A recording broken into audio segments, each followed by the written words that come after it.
اللہ تعالیٰ فرماتے ہیں کہ جب نوح علیہ السلام نے ہمیں مدد کے لیے پکارا تو پھر ہم نے اس کی مدد کی اور اسے ایک بڑی کشتی بنانے کی وحی کی، لیکن نوح علیہ السلام نہیں جانتے تھے کہ وہ اتنی بڑی کشتی کیسے بنائے، اور نہ ہی وہ بڑھئی تھے کہ اس کام سے واقف ہوتے۔ اس لیے اللہ تعالیٰ نے ان کی طرف یہ وحی کی کہ ہماری آنکھوں کے سامنے اور ہماری وحی کے مطابق ایک کشتی تیار کرو۔ اللہ نے وحی کے ذریعے ان کی رہنمائی کی کہ وہ اس طرح کریں، اور مزید تعلیم کے لیے جبرائیل علیہ السلام کو بھیج دیا۔ وہ انہیں بتلاتے گئے کہ اس طرح کشتی تیار کرو۔ نوح علیہ السلام ایک پہاڑ پر رہتے تھے، ان کے ارد گرد درخت نہیں تھے، نہ پانی تھا، چنانچہ انہوں نے بہت سے درخت اگائے، پھر ان کو کاٹا اور پہاڑ پر بیٹھ کر کشتی تیار کرتے رہے۔ آپ بڑے بڑے تختے بناتے اور لوہا لاتے اور ان سے کیل تیار کرتے، پھر ان کیلوں کو تختوں میں ٹھوکتے، آپس میں ان تختوں کو ملاتے، یہاں تک کہ ایک بہت بڑی مضبوط اور دیو ہیکل کشتی تیار ہو گئی۔ ایک روایت کے مطابق نوح علیہ السلام نے اس کو 100 سال میں تیار کیا۔ یہ تھی وہ کشتی جسے نوح علیہ السلام نے اللہ کی ہدایت کے مطابق تیار کیا تھا۔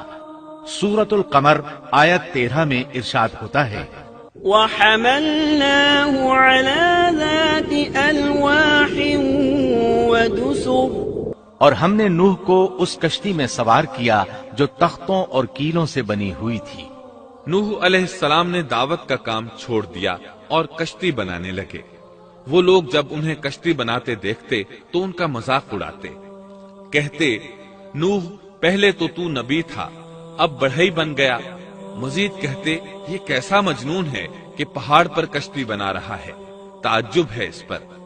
اللہ نے ان کافروں کے مذاق کا ذکر سورہ ہود آیات 38 اور 39 میں کیا ہے۔ وَيَصْنَعُ الْفُلْكَ وَكُلَّمَا مَرَّ عَلَيْهِ مَلَأٌ مِّن قَوْمِهِ سَخِرُوا مِنْهُ قَالَ إِن تَسْخَرُوا مِنَّا فَإِنَّا نَسْخَرُ مِنكُمْ كَمَا تَسْخَرُونَ فَسَوْفَ تَعْلَمُونَ مَن يَأْتِيهِ عَذَابٌ يُخْزِيهِ وَيَحِلُّ عَلَيْهِ عَذَابٌ مُقِيمٌ۔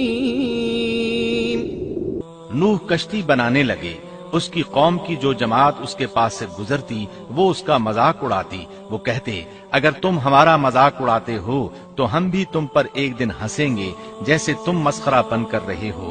تمہیں بہت جلد معلوم ہو جائے گا کہ کس پر عذاب آتا ہے، جو اسے رسوا کرے اور اس پر ہمیشہ کا عذاب اتر آئے۔ اس کشتی کا حلیہ ابن عباس رضی اللہ عنہما سے ایک روایت میں یوں آیا ہے۔ وہ بیان کرتے ہیں کہ نوح علیہ السلام نے پہاڑ پر ایک کشتی تیار کی اور اسے تارکول سے لت پت کیا۔ اسی وقت سے تارکول کا ظہور ہوا۔ اس کشتی کا طول 300 گز، اونچائی 30 گز اور عرض 50 گز تھا۔ ایک اندازے کے مطابق اس کا طول 1 کلومیٹر سے زیادہ تھا، اور اس کی بلندی اور گہرائی کے بارے میں کہا گیا ہے کہ 30 ہاتھ تھی، اور یہ کشتی عام کشتیوں کی طرح اوپر سے کھلی ہوئی نہیں تھی، بلکہ جس طرح اس کو نیچے سے بند کیا گیا تھا اسی طرح اوپر سے بھی بند کیا گیا تھا، تاکہ اوپر سے جو بارش برسے وہ انہیں نقصان نہ دے، اور جس طرح نیچے والے غرق ہونے سے محفوظ رہیں اسی طرح اوپر والے بھی محفوظ رہیں۔ گویا وہ ایک گیند کی مانند تھی۔ اس میں الگ الگ 3 درجے بنائے گئے تھے، ہر درجے میں ایک دروازہ تھا، اور یہ 3 دروازے اس طرح تھے کہ ہر دروازے کے اوپر ایک دروازہ تھا۔ یہ اس کشتی کا حلیہ تھا، جس کے راوی ابن عباس رضی اللہ عنہما ہے۔ یہ کشتی آج بھی موجود ہے۔ اللہ تعالیٰ نے اس کشتی کو بطور عبرت اور نشانی کے باقی رکھا ہے، جیسا کہ اللہ تعالیٰ فرماتے ہیں، وَلَقَدْ تَرَكْنَاهَا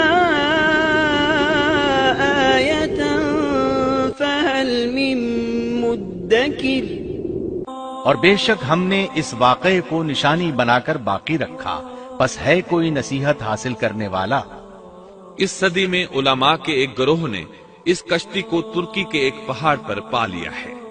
اب وہ 2 ٹکڑوں میں تقسیم ہو چکی ہے۔ اس کا حلیہ وہی تھا جو بیان ہوا۔ اللہ کا فرمان سچا ثابت ہو گیا کہ ہم نے اس کو نشانی بنا کر باقی رکھا ہے۔